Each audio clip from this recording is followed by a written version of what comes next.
This podcast is sponsored by nobody. Hey everybody, this is Lee Bryant, Mrs. Hammond from the movie Airplane, and you're listening to Tommy Throwback Kovac on Splat from the Past. Tommy never vomits during an interview at home. Hey dudes, welcome to Splat from the Past, the only 80s themed horror and sci-fi show where things could get totally radical. Now today, I will be welcoming one of the great character actors from many cult films of the 70s and 80s, and I am talking about Jeffrey Kramer. Yes, Jeffrey Kramer, you all know him as the young deputy in Jaws and Jaws 2. He was also in Halloween 2. He was in Santa Claus the movie version of the board game Clue, Heroin the Terror with Chuck Norris. And now he's a producer. He's produced a lot of TV shows like Ally McBeal, Chicago Hope, The Practice, lots of great shows. And it's going to be great to have him today. I'd like to thank my good friend Lee Bryant, who was a guest on the show 3 years ago, for fixing up this interview. And I just can't wait. It's going to be awesome. So yeah, here is my interview with Jeffrey Kramer.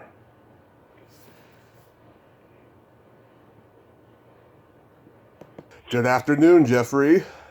Tommy! How are you? I am great, sir. How are you? I'm good. Where are you? Redding, California. I don't know where Redding is. Where is it? It's up north. It's between Sacramento and San Francisco. It's on the way to Chico. Oh, is that where you're from? No, I'm from San Francisco originally. Oh, I gotcha.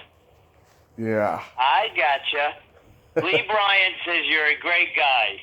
Oh, thank you so much. And she's a great lady. She's a gem. Truly is. Yes, this is such a great honor. Thank you for taking the time today. So I'm happy to do it. I always knew I would do it for you. I just, fitting it in is a little crazy. Although, the time is here, but it's kind of bifurcated. It's off doing different things now. I can't even go to the office anymore, and I don't work at CBS anymore, so it's kind of crazy. Oh, boy. Well, we'll get into that in a little bit. But, okay. Going back in time, did you gravitate toward acting at an early age? Oh, and are we doing it now? Yeah. Oh, I didn't know that. Okay. Yeah. Yes, I did. I always wanted to be an actor. When I was little, my mother said she took me to see Peter Pan, and I almost fell out of the balcony because I think partly I never wanted to grow up. Mm-hmm. And I loved the idea of being in front of people, playing different roles. It kind of was magic to me. I had a big epiphany later in life, when I had children and 3 mouths to feed, and I thought, oh my God, maybe all of this applause and everything else isn't really love, and it's kind of, we're the last hired and the first fired, and I changed my life, and I became a producer where I had a lot more control, and I enjoyed it so much. Yeah, It was all good. Did your mother immediately put you in school plays and community theater? Well, I was always in school plays, and I toured as a young actor in a production of Heidi. I played Peter and Heidi. We went around to different schools in the Northeast and all of that. And when I was 13, I played Warren Beatty's little brother in a production of Compulsion. Really? And Robert Ludlum, the producer and the writer, had a theater, and he produced it. And I remember thinking, God, I can't wait to grow up, because, when you grow up, women throw themselves at you, but yeah. It was only a Warren. Wow. I told Warren that once. I said, when I thought grow up, I thought women just throw themselves at you. And then I realized when I grew up that it was only you. Wow. God, so you knew Warren Beatty before he was Warren Beatty. Yeah, I was a kid. I was 13. Stayed in touch with Ludlum forever. He used me in a book. The hero steals his friend Jeffrey Kramer's car in the Matlock paper. That's the name of the book? It's the Matlock paper, yeah, it's called. Wow, that's so cool. So did you stay in New York to study acting when you got to after high school? Yes, I was in New York, and I went to college at Ithaca College and was an acting major and got an acting scholarship to college. And then we ran our own theater. You know, my family, my mom was born on Martha's Vineyard, and my grandparents had immigrated there, and my cousins were there, and I ran a theater that we got Ithaca College to sponsor for 2 years on Martha's Vineyard, and then we took it over on our own, and it was fabulous because I got to produce, and I played all the best young men's roles. Mm-hmm. And then when we went to New York for the winter, you know, the directors we hired would, you use people you know and whose work you liked, and it was great because they'd hire us. Yeah. It was terrific. Is that where you met Lee? Oh, yeah, and I've known Lee forever through mutual friends and forever. Actually saw Lee in Paris a few years ago. I was there with my kids, and Lee was there with one of our dear friends, Pam Galloway, and we all had dinner. I took them to dinner. Oh, lovely. Nice. So when you're studying acting in college, any of your classmates go on to become successful? Well, Bob Iger went to the class, to Ithaca College. I think he was a year behind me or whatever, or for a couple of years, 2, 3, and he became head of Disney. And a lot of people have been on Broadway. Tim Jerome, Selma Stretta, Eileen Graff was mom on Mrs. Belvedere. Mr. Belvedere, yeah. Yeah, I mean, lots of them. And, you know, I remember, and I didn't know it then, but I met Dylan McDermott that way. Mm-hmm. Wow. And it was a long time ago, though. Were you primarily a stage actor before getting cast in Jaws? Yes, without a doubt. We all did plays, and, you know, there wasn't that much TV in New York then in those days. But yeah. We studied, we did this, we were waiters, all at the Magic Pan together. Yeah, there was only... it was a lot of fun. There was only daytime soap operas in New York, probably, right? Basically, yeah. Yeah. Yeah, because the whole live theater shows that were shot in New York had fizzled out by the 70s. And when I had an agent in New York, I read about Jaws in the Vineyard Gazette. Mm-hmm. And I called my agent, and they set me up an appointment, and I flew to Boston. Flew with a friend.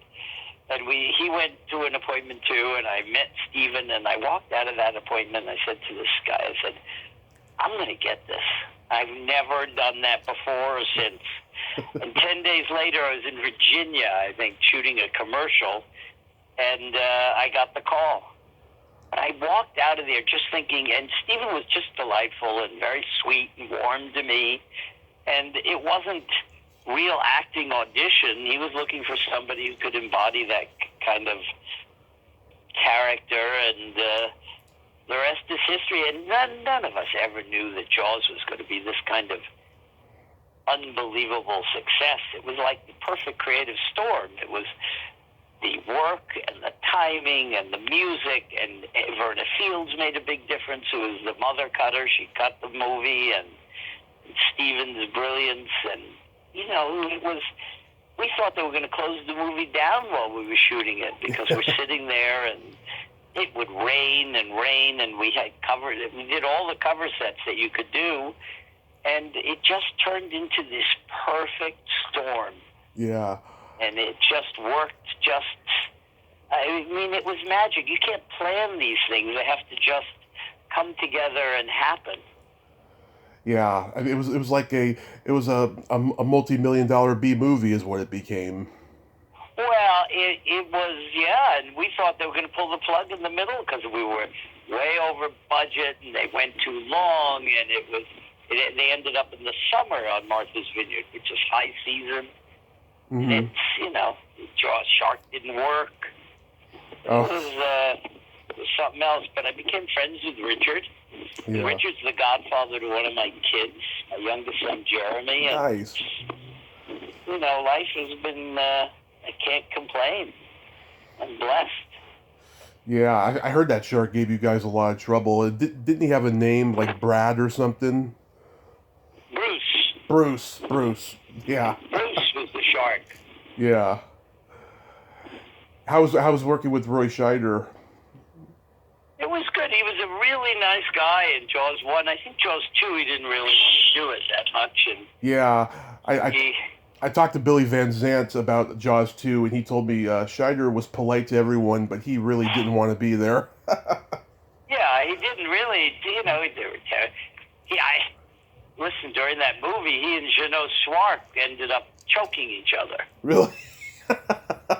Yeah, David Wow. Brown was in the room, and Verna, and and Jeannot is truly one of the most gifted, talented, superhuman beings I know. Yeah. He and Joe Alves became lifelong friends of mine. Mm-hmm. From Jaws 2, Gary Springer and John Dukakis, Gigi Vorgan. I still speak to those people, and Billy. Yeah. But we sometimes had a Jaws 2 Zoom family reunion recently. Tom Dunlop, Cindy Grover. It was so much fun.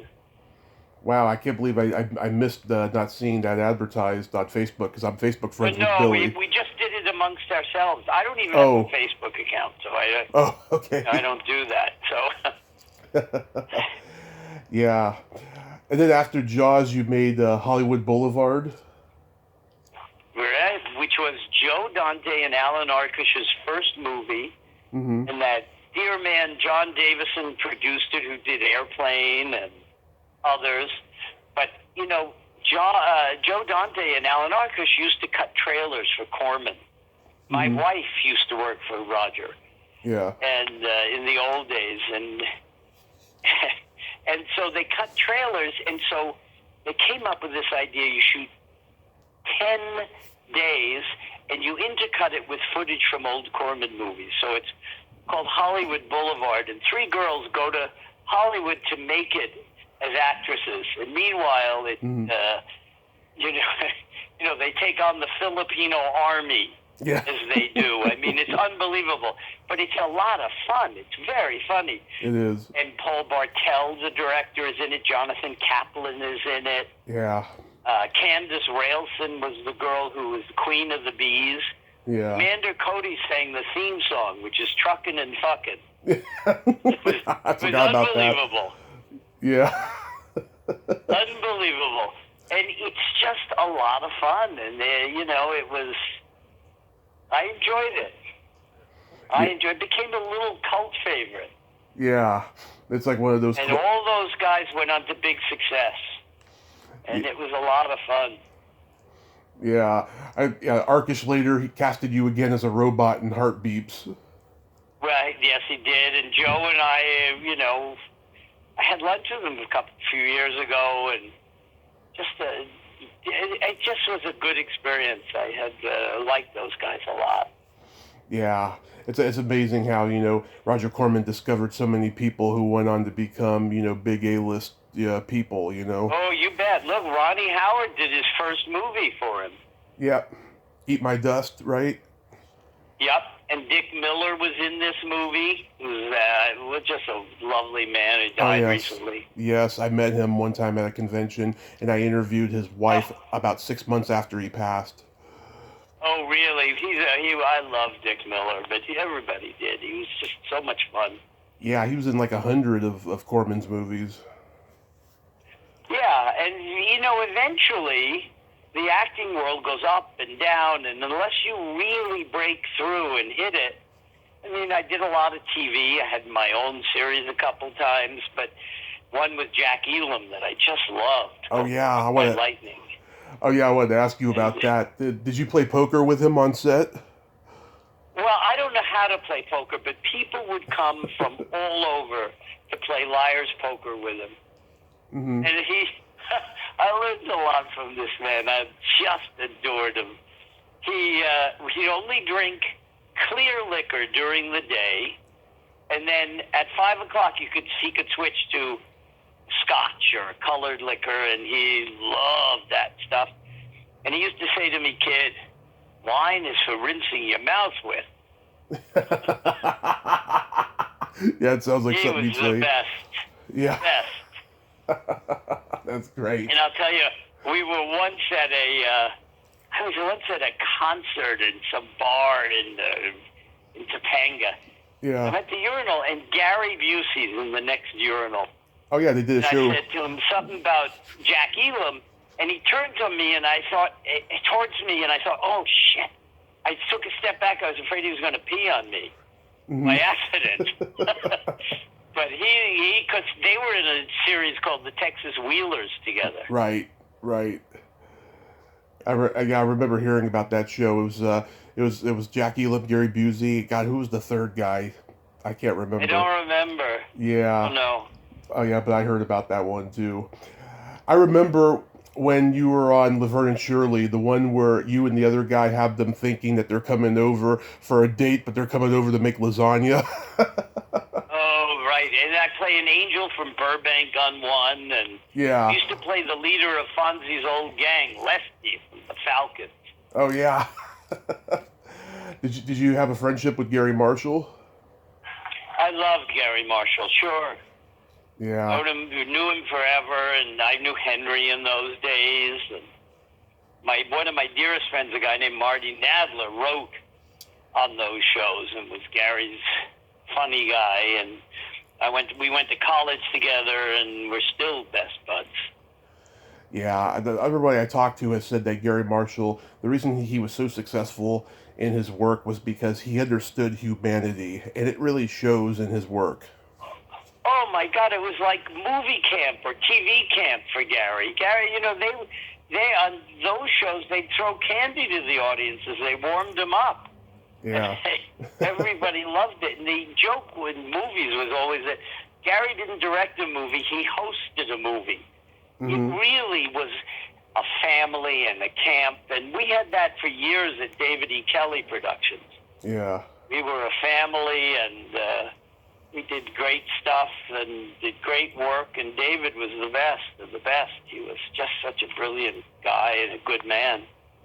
Yeah, I mean, Gary, he started out, working with Lucy, and so he brought that to Laverne and Shirley, the kind of slapstick comedy. Oh, you bet. For sure. Laugh out loud stuff. I mean, it was really funny. They had great writers. Mm-hmm. Marty Nadler and Gans and Mendel. Bubbaloo and Lowell Gans, and very funny. I know. I talked to David Lander. He was one of my earliest guests, and he told me that every once in a while there'd be a script that him and Michael McKean didn't like, and so one time there was this one script they got they didn't like. They set it on fire. That's so funny. Yeah. Yeah. That kind of stuff, I mean, you couldn't get away with that kind of stuff today. I mean, there'd be lawsuits, there'd be arrests, Well, yeah, but you couldn't do All in the Family in these days anymore. Yeah. I used to work for Jean Stapleton, and her husband ran a theater called the Totem Pole Playhouse in Fayetteville, Pennsylvania, and I spent 2 seasons there, and their kids are in the industry. Pam Putch is a producer. John Putch is a director. But when I first came out here, I knew no one. Yeah. Except the people who were on Jaws and them, and I spent my first Thanksgiving with them. And Jean Stapleton was just the best, and her husband, Bill Putch, one of the great human beings I've ever known. And their son, John's an actor. They made me welcome. You know John Putch? I haven't interviewed him yet, but yeah, I've known his work for a long time. Oh, he's the greatest. I love him. I used to rent old cars. I named Rent-A-Wreck, and I'd have all these old cars. Mm-hmm. And when John Putch would make movies, I'd loan him the old cars. And he put them in the movies. It was great. How was making Halloween 2? Well, it was great. It was for my friend Rick Rosenthal. It's not like I worked very long on it. It was only a day or two. Yeah. But it was a scene with Donald Pleasance, who was, one of the greats, and it was a lot of fun. People remember you from that movie. Who knew people would ever remember me? I mean, I'm still floored when I signed an autograph that anybody would pay for this. Yeah. Yeah, I mean, people remember you from that movie because the franchise is so popular. Yeah. Who knew? Yeah. Bizarre. I'm a huge fan of Santa Claus the movie. You're the only one, I think. I love doing it. Dudley was the greatest, and when I told you I was in a play for Ludlam, Santa Claus, David Huddleston was when I was a senior in high school. I did a play at the North Jersey Playhouse, which is one of the first theaters at a mall in America that Robert Ludlam ran, and we did a production of Gideon. Mm-hmm. David Huddleston was in it, and James Whitmore starred in it. And when we did the practice, one of the first episodes, I called James Whitmore to do the guest star. Yeah. And he said, "You'll win an Emmy, sir." He says, "Sir, you can't." He says, "Jeffrey, you can't say that to people because you don't know." And sure enough, he won the Emmy for it. Stroke of luck. Yeah. Wow. Yeah. David Huddleston, I heard that he could be tough to work with. Was he? Not that I ever saw. And John Lithgow and I have been friends since we're 18 years old. I saw him, he beat me out for a Fulbright.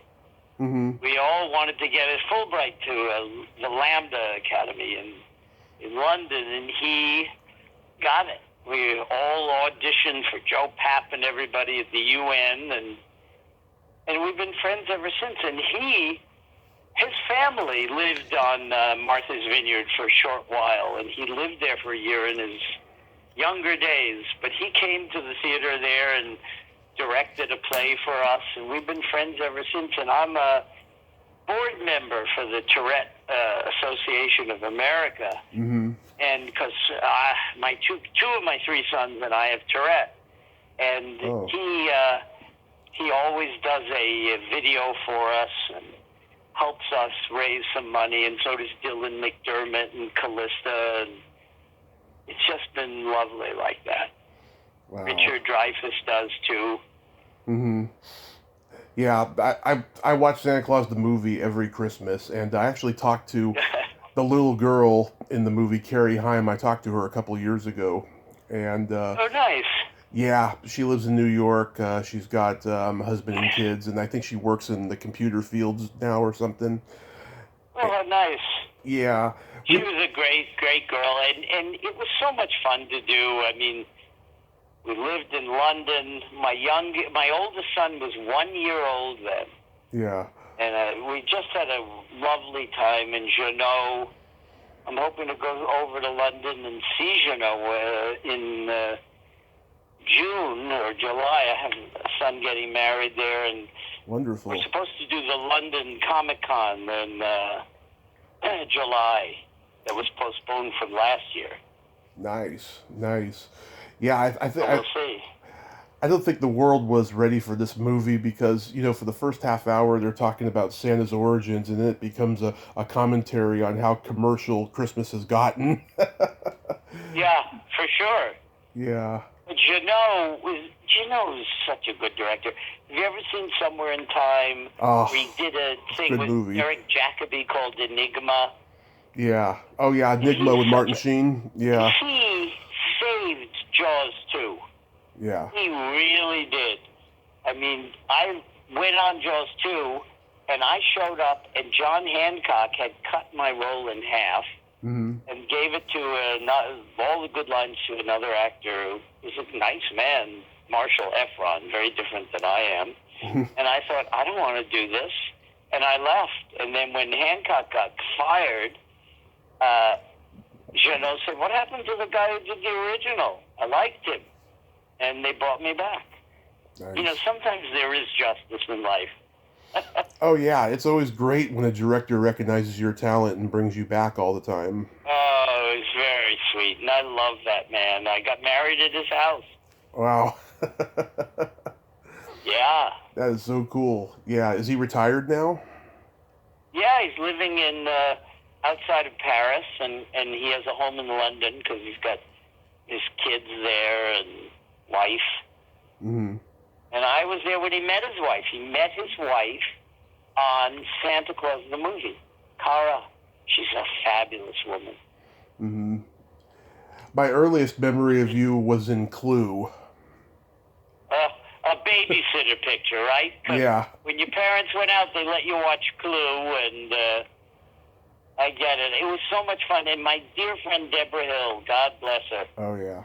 she put me in that, and I just loved it. It was, what a cast, and it was just fun. And you know, I'm not in it long. I show up, and they whack me over the head, and I'm gone. Yeah.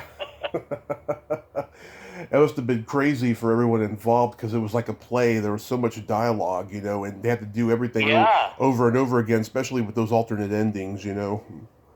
Well, it's all interiors too, you know. It was all built on the Paramount lot on a soundstage. Yeah, was John Landis on the set the whole time? No, didn't see him. Yeah. Not for me. I didn't see him. Yeah, he's one of my favorite comedy directors. He's brilliant. Oh, Jonathan Lynn directed that, though. Yeah. It was his first feature, I think. And then he went on to do My Cousin Vinny and others, and nice man. Yeah, Nuns on the Run. Yeah. Greedy. Yeah. Yeah, he's done some good movies. Yeah, are you amazed at how that movie has had such a cult following over the years? Oh, I'm stunned. You know, the idea that these movies have an afterlife. You know, when I started and I went into producing television, Mm-hmm. the philosophy at that time was you couldn't repeat an episode for 6 months Right. because you would hurt the growth of the audience. Nobody ever saw that people would watch things over and over and over again. I know, because there was very, very little cable, and there was only VHS back then. Yeah, and Beta, of course. Beta, oh god, I never watched anything on Beta though, but I've heard nothing but bad things about Beta. I had a Betamax, of course. Yeah. There were, you know, all that money. I'd like it back, thank you. How was working with Chuck Norris on Hero and the Terror? He's a nice man, but you know, it kind of was towards the end of my acting days, and we were in San Pedro once doing a scene, and they asked me to go in the water, and I looked in the water. This is a true story, and I see used condoms floating in the water. I said, Oh I'm my not going God. in that water. He says, no, we'll give you a stunt bump. I said, it's not about money. He said, no, we'll give you a big stunt bump. I said, it's not about money. You know what they do? They saline out your eyes and ears and nose. And she said, fine, I'll have my son do it. And his son never did it. Nobody ever did it. And I thought, you know what? Sometimes I would rather drive a cab than go through this. And, you know, it kind of was one of the precursors to getting out of acting and finding something else. Mm-hmm. I always was entrepreneurial. He ran a summer theater, always wanted to produce. And then I had my luck. A friend that I knew was hiring at 20th Century Fox.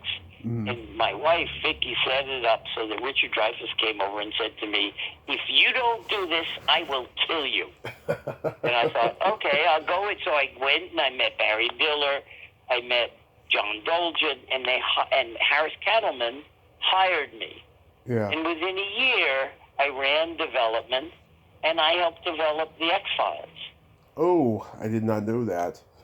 Oh, yeah. Chris Carter used to be the editor of Surfing Magazine and had done some pilots for Brandon Tartikoff and whatever at NBC, and then had this idea.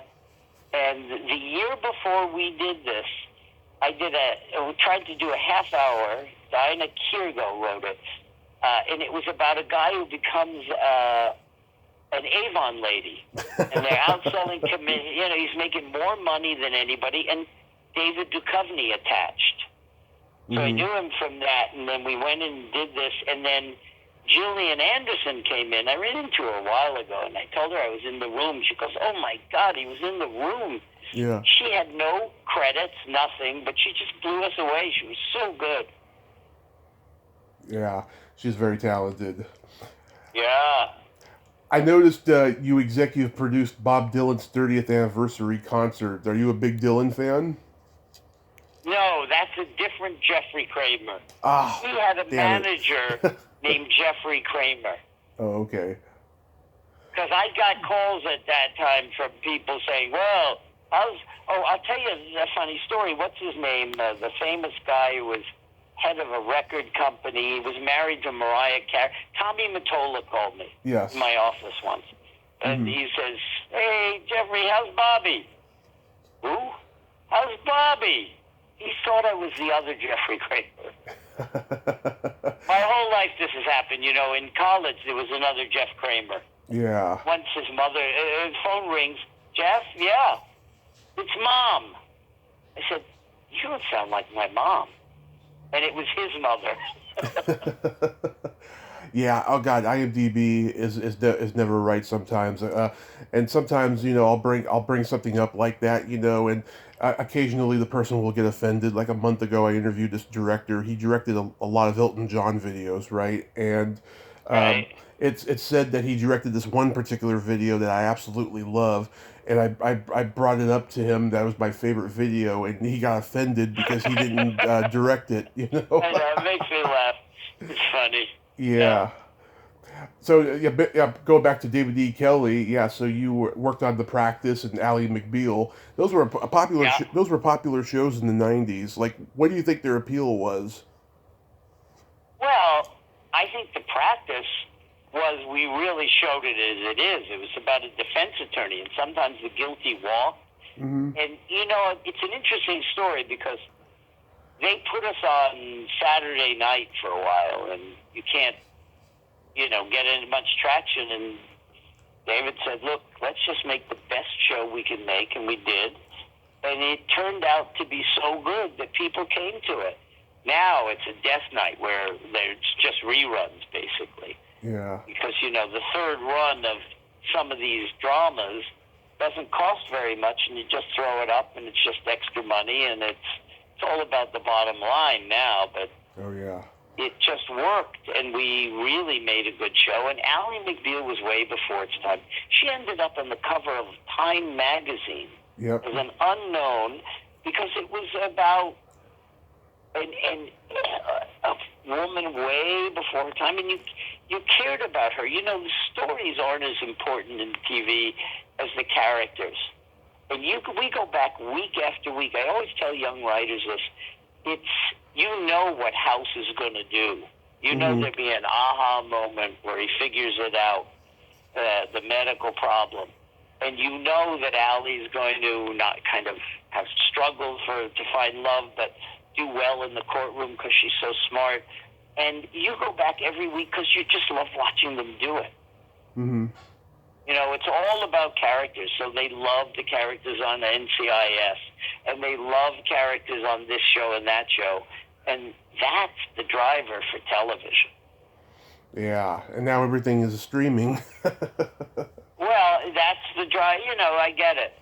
But now people like to, and I get into watching it one after the other after the other. Mm-hmm. You're just watching them in a row. I love these characters. I mean, there's a series I've been watching called Call My Agent. It's a French series. Oh yeah, I heard of it. I hate that I keep not watching the last two episodes because I know it's over forever. Makes me sad. Oh yeah, I binge watched the Karate Kid series Cobra Kai when the new seasons come out. I love that one. Yeah, I love Lupin. I started watching. I even got into Outlander, believe it or not. Kind of fun. Yeah. So you said you're not at CBS anymore. So if you want to talk about that, you can tell me what happened. No, a pandemic. Everybody's cutting back and doing it. And you know what? I'm done. I developed 2 scripts last year that were as good as anything on broadcast. and they didn't get made, and it is what it is, Yeah. Can only do so much, and now I have some new projects that I'm out there with, so we'll see. Oh, that's good. And you mentioned Yeah. you mentioned before about you and your kids having Tourette's. Is that a lifelong struggle for you? Well, I didn't realize I had it until 2 of my sons got diagnosed. Mm-hmm. And then we started the Tourette dinner. Yeah. We helped really start and then get the Tourette Association going. And we did it on the shows. David Kelly was fascinated by it. He once did an episode on L.A. Law about TV Tourette, kind of. But we did it on The Practice. We had a character with it on Ally McBeal. And David was always aware of the Bull of My Boys, and he's just so smart and such a prolific, brilliant writer that he just really helped us.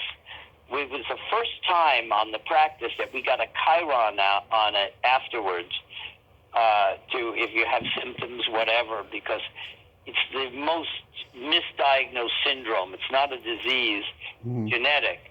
And, we got a chyron out for people to call the Tourette Association, which really made a difference.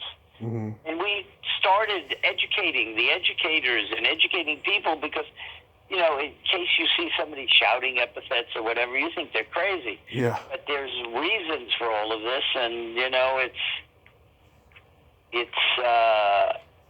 it is a journey.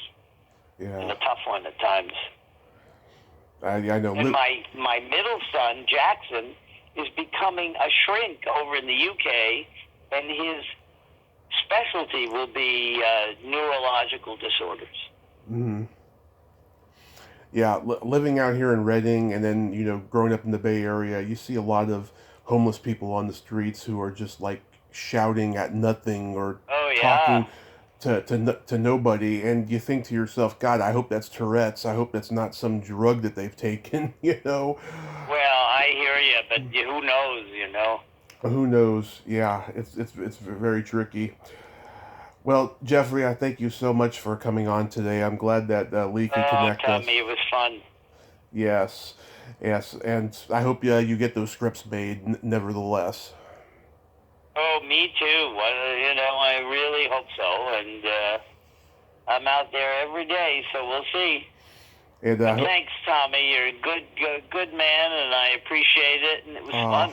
I enjoyed it. Thank you, sir, and I hope I get to meet you at a convention. Oh, I look forward to it. And where do I get to hear this? Oh, I'll send it to you. All right. Thanks, Tommy. My pleasure, sir. Have a great day. You be safe now, kid. I will. Safe. I will. All right. Bye-bye. Well, there you have it. Jeffrey Kramer. Ain't he a cool dude? Oh, what a nice man, huh? I'm glad I got to talk to him today, and I'm glad that Lee could connect us. The beautiful gem of Lee Bryant. Well, until next time, this is Tommy Throwback Kovac saying there's no shame in living in the past because the present sucks. Later, dudes. Dun-dun, dun-dun, dun-dun, dun-dun, dun-dun, dun-dun, dun-dun, dun-dun, dun-dun, dun-dun, dun-dun, dun-dun, dun-dun.